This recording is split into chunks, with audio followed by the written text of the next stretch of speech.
You're listening to the 49 Carats podcast, a 49ers Goldmine production with Stephanie Sanchez.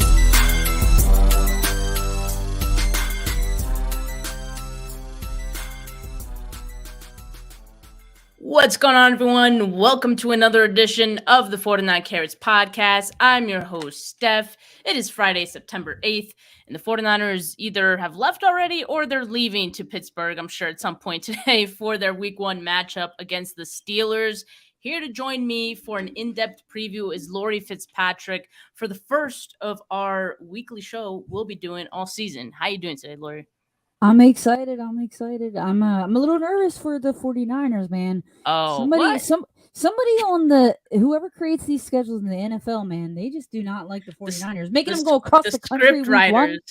The script writers did us dirty this year. Yeah, no, for ridiculous. real. This is a tough matchup. No doubt about that. I think all 49er fans, know that the Steelers did start kind of slow last year, but I don't think we're really expecting to see that same type of start of the season for the Steelers. I think Mike Tomlin's going to have them ready. I think Kenneth Pickett is ready to take another step. So we're going to talk all about it. But really first, let's do a weather check real quick. All right. Because there's some rain in the forecast. It's about like a 60% chance of rain. Okay. Weather channel or weather.com, whatever, it says 70% chance. So not great. It even says thunderstorms. That would be crazy if like the game was delayed or something, because I know if there are thunderstorms or like, any chance of lightning, they do sometimes delay those. We don't want that to happen. We also don't want a repeat of last year's week 1 where the 49ers had to play in a monsoon in Chicago, right? I'm guessing that's not going to happen, but we're still scared. And then just some of the potential impacts of the weather is like Jake Moody, right? Like he looked shaky in the preseason to begin with. We've heard how hard it is to kick in Pittsburgh and that stadium with the wind and all that. And with the weather being what it is, I'm a little concerned about Jake Moody for this game. I'm not going to lie to you. Yeah, I mean the good thing is it only says 4 miles an hour, which like at least it's not like closer to 10. But yeah, still like, wet balls is not fun. No, not at all. But we do have some injury updates for the 49ers. George Kittle is pretty much George Kittle and Charvarius Ward, the only questionable players. Kittle dealing with his groin injury and Ward with a heel injury, but both practiced today, or maybe it was today or yesterday. It seems like they're both on the good side of questionable. I think they both play, and everyone else is pretty much good to go. Like I said, the one notable one for me in the good to go column is, of course, Nick Bosa, because since he signed his deal on Wednesday, I mean, I didn't think he would play at first, but then Kyle Shanahan in that presser on Wednesday said, as long as he doesn't have a beer belly, like he's pretty much good to go. And today in his presser, Kyle Shanahan said he looked exactly how we expected, in real good shape, looks ready to go. I think he'll do all right. The hitting is less of a concern. It's more about stamina.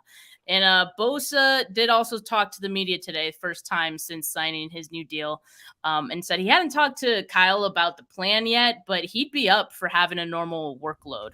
So we shall see. Yeah, man, I'm excited for that. See what Nick Bosa, is he going to be able to, is he going to be sucking wind, by the end of the second quarter? Are they gonna kind of ease them into it? Don't put them on every single pass rush snap. Yeah, we'll see. Yeah, I think the 49ers, like as of right now, probably feel good giving him his usual workload. But yeah, like if at any point in the game he's feeling gassed or anything, dial it back a little bit and then maybe put him in obvious passing downs at that point. But so a lot of people make the comparison of TJ Watt, who was in a similar situation in 2021 when he signed his deal. And yes, TJ Watt was kind of he didn't really hold out. He was in practice, or he was at practice, but he didn't partake in any of the team drills. leading up to him getting that deal. So even though he was there, he wasn't really participating in what everyone else was doing. So kind of a similar situation. When he signed his deal, they played 2 days after he signed. He played 69 snaps, and he had 2 sacks and 5 hits in that game. So the 49ers probably hoping that Nick Bosa could go out and do about the same. I mean, he's in a tier of his own when it comes to physique and, conditioning, I'm sure. So we'll just see how it all plays out up in Pittsburgh. Yeah, I'm gonna go ahead and assume that he was pretty much working out every single day, because it was pretty much, just up to him and his agent trying to get the paper signed. So it's not like he wasn't working out, I'm sure. Right. Like, and like Shanahan said, hey, there's no beer belly, then he's good to go. Yeah, dude is always working out. I'm not worried about that in the slightest. But we did get some good news with Ray McCloud, who he suffered a broken wrist like not that long ago. I know they had originally said it was going to be like an 8-week injury. I don't know how many weeks it's been, but I feel like he's coming back a lot quicker than 8 weeks. So good for him. And his return is going to be huge because he'll be on return duty, right? Ronnie Bell did an admirable job during the preseason, but I think like we all feel a little bit better, a little safer with the vet handling, those returns. And it could be a sneaky revenge game, maybe for McCloud, the former Steeler. So who knows? Maybe he gets a little play or two for him as well. Yeah, and he's not the only player that used to be on the Steelers as well. There was another guy, I believe. I'm gonna have to look it up though. But I heard also that there was another player on the other side. Quan Alexander, former 49ers linebacker. Yeah, so that's who I'm thinking of. There's that connection as well. So could be a couple of revenge games for guys. But we got some bulletin board material as well. Patrick Peterson, had some things to say. Here's what he said about the 49ers offense. He said, there's some tell signs out there that tell us what plays we're going to get in certain situations. When I get my pick Sunday, we'll talk about it. My God. Yeah, I'm like, this man's talking trash. Like he sounds very confident. I will say this about Patrick Peterson. 0 interceptions in 9 games that he has played against Kyle Shanahan's 49ers, because, he used to be with the Cardinals, spent some time with the Vikings last year. So the 49ers have had their fair share, or Kyle Shanahan has had his fair share of Patrick Peterson. 0 interceptions. And he's also 33 and a half years old, but still was pretty good last year, and we'll talk more about that. But this is crazy talk for me. And Brock Purdy's response was about what you would have expected. All he said was, "We'll see," with a bit of a smirk on his face. That's good for the quarterback not to really feed into it, but just say, right, a little something like, "All right, dude, yeah, we'll see." I mean, he's not trying to talk too much shit back at him, but right, it's exactly right. We'll see, right? And Purdy has that like quiet confidence to him that I don't think he would ever be a trash talker to begin with, but he lets his game do the talking. So we will see how that happens, or how it looks on Sunday. But yeah, let's talk about some of these key matchups for the 49ers. And just for reference, I'll put the Steelers defense up on the screen. Now, I know like with free agency and all that, like this might not be 100% accurate because like it's week 1. Maybe they've moved some starters around. I don't know. Maybe they have new starters. Not sure. But this is what PFF has for the Steelers defense right now. And I'll just say this. I want to start with the Steelers defense stopping Christian McCaffrey, because based on what I've heard from both Mike Tomlin and Terrell Austin, the Steelers defensive coordinator, when they both speak about this game, they put a lot of emphasis on Christian McCaffrey and just talking about what he does for this offense and how important it's going to be for them to stop him first and foremost. So they have a lot of respect for what he's able to do. And like the rest of us, they saw how heavily utilized he was for the 49ers, last season. But this is kind of why I think like Deebo Samuel, maybe even Elijah Mitchell could be X factors in this game. I mean, CMC on the field, he's going to get a lot of attention to go towards him, and rightfully so. But Terrell Austin mentioned like it's going to be a team effort to stop McCaffrey for them, so they'll need to be all on the same page on who's responsible for him, when to pass him off to a teammate, or else like you risk leaving him open. Or forgetting that, Elijah Mitchell or Deebo, who could both be on the field at the same time as McCaffrey, could get some opportunities as well. So don't forget about those guys. I think Mitchell and Deebo are X factors for me. Yeah, no, for sure. I'm excited, and I know that you're gonna touch on. I don't want to go like out of order or anything, but I'm excited to see T.J. Watt and McKivitz. Oh yeah, I mean, so it's gonna be a big one. Excited is a strong word. I don't know if I'm excited for it, but I'm looking forward to it. I'm curious to know like what McKivitz is going to look like in that one, and I'm glad you brought it up because he's someone that I did want to talk about, quite a lot, because a lot of people look at what the Steelers were last year, and it was kind of a team of two halves of the season, because they were pretty much a shell of themselves without TJ Watt last year. With Watt in the lineup, they were 7-3. They allowed 16.9 points per game. They forced 5 turnovers in 7 games without him, 18 in the 10 that he was there. So like that's a huge difference. Like he transforms the defense, much like we talk about Nick Bosa, and we were worried about Nick Bosa not being out there because we know his presence changes so much for the defense as a whole. So yeah. TJ Watt kind of has a very same effect for the Steelers defense. So yeah, definitely something to keep an eye on. Without him, they're 27th in pressures in the entire league in 2022. That's so bad with only 222. So, yeah, that was definitely concerning.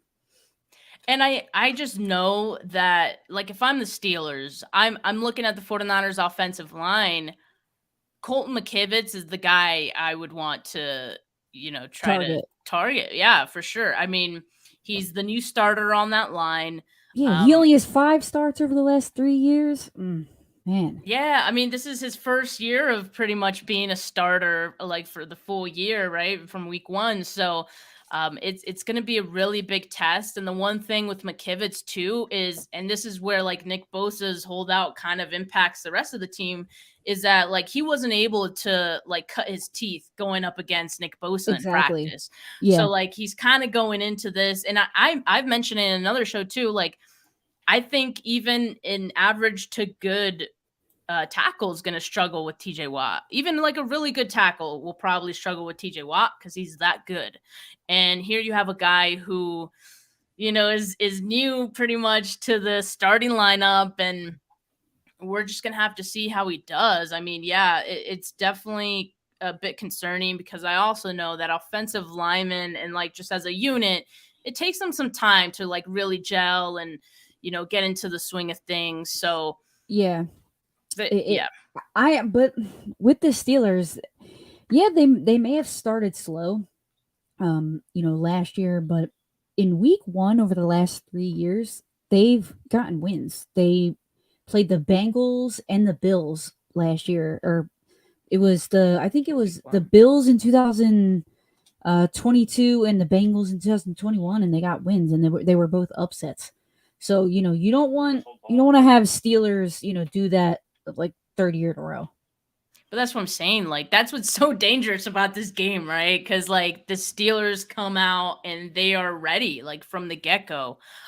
Because Mike Tomlin has them ready, and he plays starters in the preseason a little more than other teams do. And I think he just has his guys ready to go.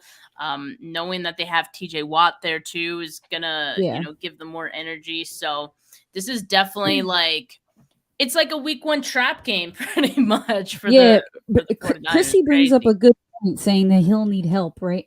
Well, what's going on with George Kittle? Is he playing? He's not, right? I mean, he's questionable. I think he will play because he practiced either today or tomorrow. I forgot where I got that from, but I'm pretty sure it was maybe earlier today that they practiced. I don't know. Usually they don't practice on Friday, so I'm a little confused by that. But he practiced recently, and that would seem to indicate that he's good to go. So I think he's on the positive side of questionable. I think he will suit up. And yeah, I mean, to your point, they're going to need Kittle to help out on his side. Yeah, that's what I'm saying. Like, so, is Warner, I'm not sure if I'm saying his name right, but is he going to be able to step up, him and Charlie be Warner? able to help out with blocking because, they're going to need him for sure. I mean, and you don't want to throw Christian McCaffrey in there and do a lot of pass pro. Yeah, no, I mean, I hope the team doesn't need Charlie Warner and Ross Dwelly, right? Like that would not be ideal. If Kittle is there, he needs to play all of the snaps. So right now I'm kind of operating as if Kittle is going to play. And if he doesn't, then yeah, it could be a completely different ball game. Bro Montana asked, does Watt play single side or both? I believe he plays both sides. So it's possible that he sees Trent Williams as well. But if you had a pick between Trent Williams and Colton McKivitz, which side are you going to be rushing from the most? I mean, I think it's a no-brainer there if I'm the Steelers. So yeah, I mean, he majority, he'll play on the left side a little bit more than the right side, but he'll move around, but. Right. I think he's more so on the left side going against the right tackle. Like that's what he does the most. Yeah. So it's a legit concern to, keep Brock Purdy upright and keep TJ Watt out of the pocket as much as possible. Easier said than done. But like going back to obviously like Christian McCaffrey, I think because, the Steelers defensive line, they're able to generate pressure. We already know, like, okay, Brock Purdy is going to have to get the ball out quickly. And he's good at doing that as long as, like, his first read is open or his outlet is open. And usually that outlet is Christian McCaffrey, right? So if the Steelers are going to sell out to, stop McCaffrey, then that could possibly open things up for other guys, like I mentioned. So maybe Deebo Samuel, maybe even Brandon Ayuk, right? So let's talk about Patrick Peterson again and how he fits into all this. Last season with the Vikings, Patrick Peterson had 5 interceptions, but he also allowed 5 touchdowns. Most yards he allowed in the game last season, though, was 67 yards. So he's still, pretty good. PFF has him ranked 12th out of 118 cornerbacks. And like I said, he's like 33 and a half. So for him to be doing this at this age is pretty impressive. That being said, like, I feel like if guys are speedy or more agile, he might have some trouble staying with them. That's where I think Brandon Ayuk may come in. Yeah, he can cook guys. Well, what I'm a little nervous about is like Patrick can play, some press coverage, right? And if he's bumping guys off the line, that's going to be tough to get open right away. And, obviously the 49ers wide receivers are some of the toughest in the game. But if you have a right tackle who's kind of new, then you want to kind of get it out as early as possible. And if you're, against press coverage, then it's going to be hard to kind of get open super quick. But you want to play that quick game. I'm assuming that the 49ers are going to want to play that quick game and kind of get it out as quick as possible. So they might start off with McCaffrey going into the flat. So, yeah, that's definitely going to be interesting. And maybe that's where Elijah Mitchell comes in, because I've seen like the 49ers in the past. We haven't seen both of them on the field all that much because Elijah Mitchell has dealt with a lot of injuries last year. But, they have had them both on the field at the same time before. So what you can kind of do with that is have the defense, take Christian McCaffrey, and maybe Elijah Mitchell could then, go in the flat and be that outlet. But I don't know.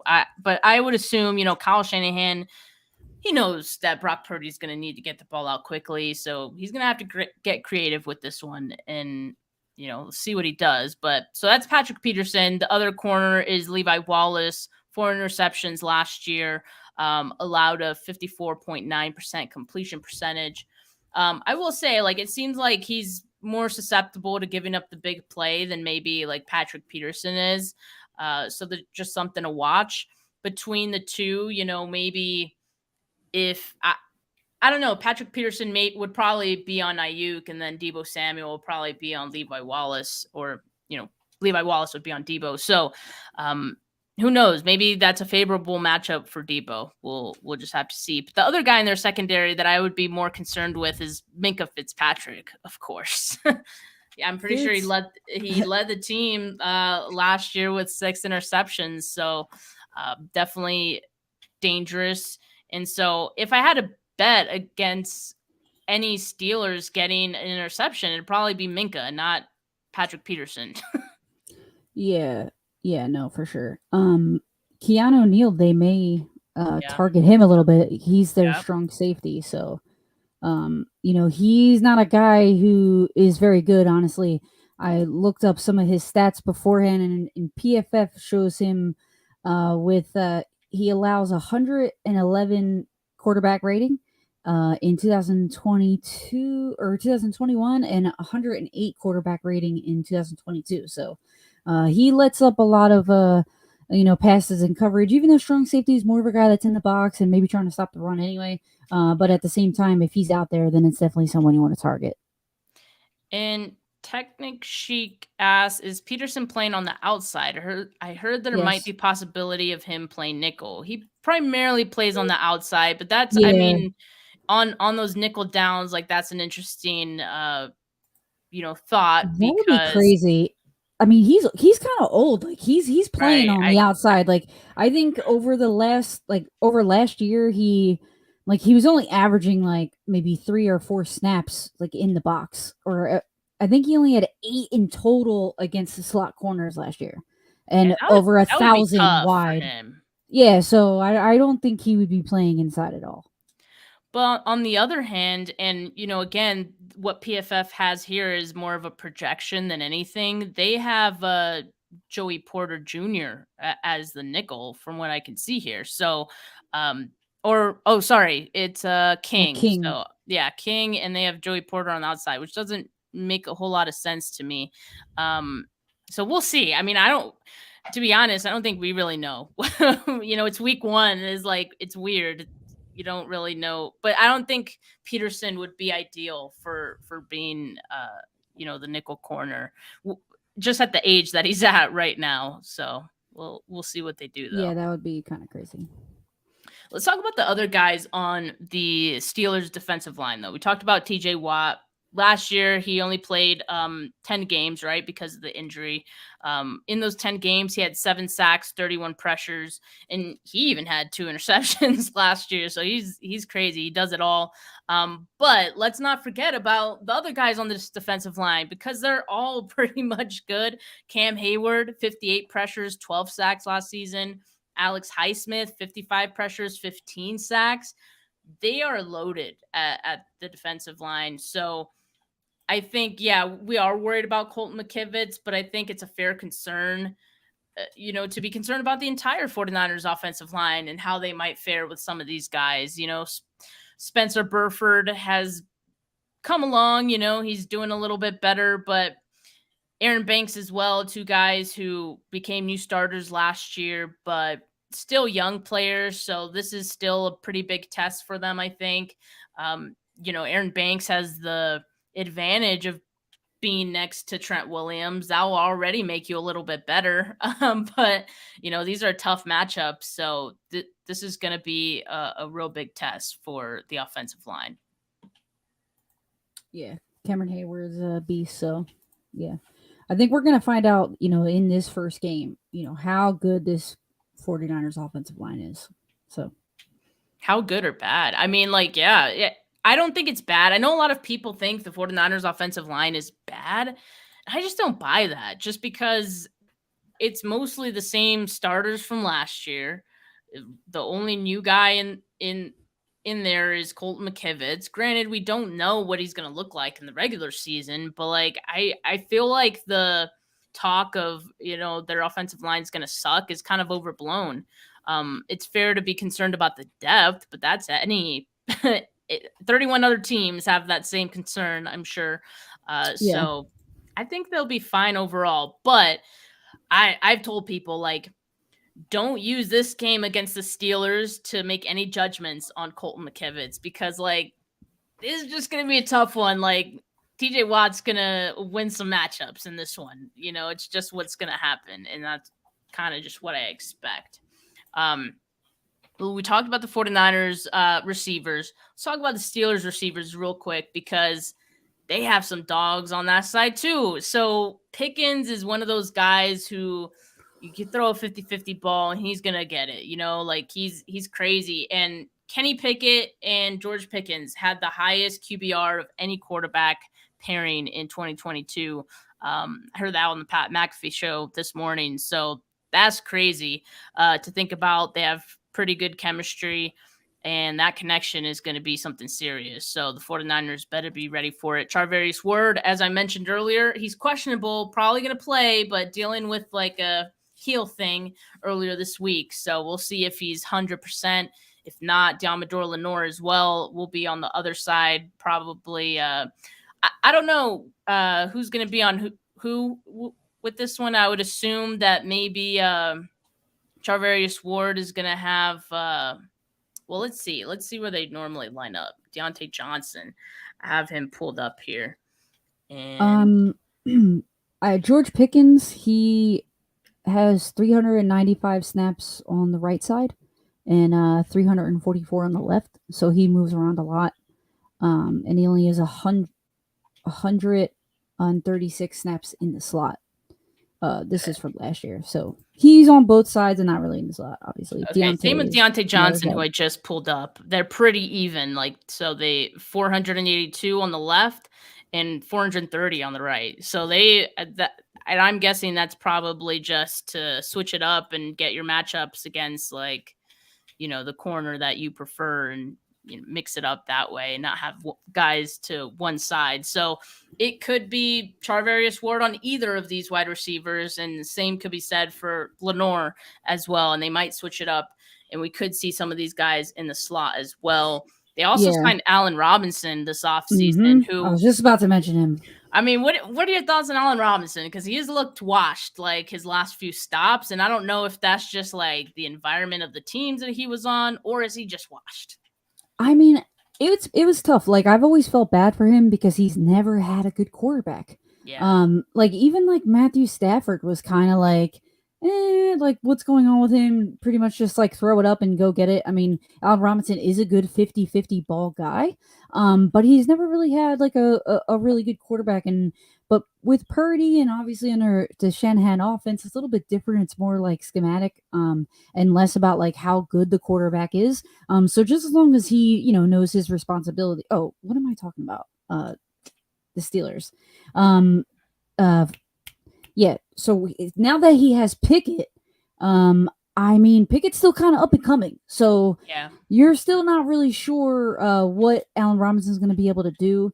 But yeah, he was always a 50-50 guy. Like, he's not like an amazing player or anything, but he is obviously getting older. So they're not going to rely on him too much, but they do come out in a lot of 3 wide receiver sets. So that's going to be something to watch and see, what is the 49ers going to come out in? Are they going to, are they going to have another safety come in, or, since the cornerback situation right now is a little like iffy, are they going to put a nickel out there more often than not, or, what's going to happen with that? But Steelers do come out in 3 wide receiver sets often. So I think that's kind of the concern for the 49ers right now, just because like nickel corner has been a question mark. It was supposed to be Isaiah Oliver. They signed him this offseason. The hope was he was going to be that guy. According to the 49ers, he was the best nickel corner available in free agency. And he looked anything but throughout camp and all that. So I think he probably thought he had that spot, like, as soon as he signed, and I don't know, it's affected his play. So we don't really know who's going to be there at nickel. Based on, I think, what we saw in the preseason, we can maybe assume that it's going to be actually Diamador Lenore, like, moving inside, and then they're going to have Ambry Thomas come in, who Ambry Thomas played pretty poorly last year, but he's done a lot of work to improve this offseason, and so it seems like the team has regained a bit of their trust in Ambry Thomas, and they're going to have him on the outside. So that, I think, is the projection right now, but we truly don't know. Steve Wilkes mentioned wanting to switch up who the nickel corner is going to be based on matchups, so based on who's going to be there, right? So again, if it's Allen Robinson, I wouldn't worry too much about Allen Robinson. Like, hell, maybe even Isaiah Oliver could handle Allen Robinson and how he's looked these past couple years. But I don't know. Somebody like Calvin Austin, he's a lot faster. Even though he's only 5'7", still he's got, a lot of speed. So that's going to be, that would be a tough matchup if he's going to be in there. So, yeah, I mean, slot is very hard to defend. So I think it'll be tough no matter what, but it's still a question mark. So we'll find out more, on Sunday. And it gives me concern, though, that they do a lot of 3 wide receiver sets, because that means that they're going to be in their nickel package quite a bit. And I don't know if that's favorable to the 49ers for right now, but I guess we'll just have to wait and see. Hopefully Ambry Thomas has a good game if he's going to be on the outside quite a bit. So fingers crossed on that one. We'll get more answers come Sunday. Obviously, like, both of these teams are good defensively. Both teams last year were tied for 20 interceptions, league leading 20 interceptions. So really, like, to me, the difference in this game may come down to which quarterback can overcome playing against a tough defense. Like, among other things, like, you talk about playing a clean game, no penalties, things like that. Like, those things really matter in week 1, right? Because they can rear their ugly head when you haven't had a lot of time to really get in the groove of the season. But I really do feel like both Kenny Pickett and Brock Purdy they're young quarterbacks, and their coaches are going to just have to put them in favorable positions to, be able to move the ball despite the pressure, despite the coverage. So I find it pretty interesting, both Pickett and Purdy. Like, I feel like both fan bases feel like their quarterbacks are, often disrespected or slighted. And I would say, like, Kenny Pickett started the year pretty poorly. He threw 8 interceptions in his first 5 games, but they started to kind of reel it back a little bit. They leaned more on the run game. They eased him in. And so the offense did start to have more success in the back end of the year. And that's the Steelers altogether. Like, after their bye week, they were kind of a different team. And they lowered Pickett's average pass attempts from 38 to 31.9 in the final 7 games of the season. So I think that benefited him, because in turn, he was a little more effective with the football. His average depth of target was 6.8 yards downfield.